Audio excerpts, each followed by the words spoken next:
Ci hanno depredato questa città. A, da insipienti che l'hanno amministrata male, B, da gentaglia politicante del cavolo che ci ha mangiato 1.250.000.000 alla città. E noi ci siamo indebitati fino al collo. Adesso stiamo facendo pagare tutto al futuro dei ragazzi. Non ci stiamo, i cittadini non ci devono stare. E per cui, alla fine, per forza, questa città la mettiamo a ferro e fuoco.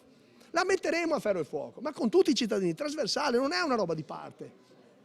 Io vado addosso a chiunque non riesce a capire l'importanza di Venezia. Furioso il sindaco Luigi Brugnaro per la scarsa attenzione verso Venezia dimostrata a suo dire dal governo, che nella legge di stabilità assegna appena 5 milioni all'anno di fondi per la legge speciale. Secondo il dossier presentato dall'amministrazione e realizzato dal Centro Studi Sintesi, la manutenzione ordinaria nel centro storico e nella realtà insulare di Venezia, mirata a garantire una vivibilità allo stesso livello delle altre città italiane, a un costo supplementare di almeno 41 milioni di euro all'anno. Quando hanno fatto il dossier così a Roma, sono arrivati centinaia di milioni.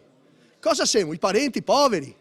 I veneti soliti, quelli che ridono, va sempre bene tutto quanto. Chiediamo solo ciò che è nostro diritto, si arrabbia Brugnaro, perché Venezia ha una sua specificità che abbiamo cercato di spiegare tecnicamente e io ci tengo all'impegno di trasparenza e lealtà preso con tutti i cittadini veneziani che mi abbiano votato o no. A Venezia siamo stanchi di un comportamento vigliacco, perché questa è una città che sta facendo pagare ai propri cittadini un costo esagerato, direi quasi anticostituzionale. Il Presidente della Repubblica non ha niente da dire su questo. L'ho incontrato quest'estate, mi aveva garantito un'attenzione. Dov'è il Presidente della Repubblica? La mancanza di rispetto per Venezia, prosegue il sindaco, si vede anche dall'atteggiamento di certi ministri come Dario Franceschini, che non hanno mai messo piede in quella che rispetto alla cultura è una delle più importanti città italiane. Pensa Franceschini di continuare così? Ha nominato il Presidente Baratta, non mi ha neanche fatto una telefonata, lo dico ai cittadini veneziani, vi piace così, va bene così?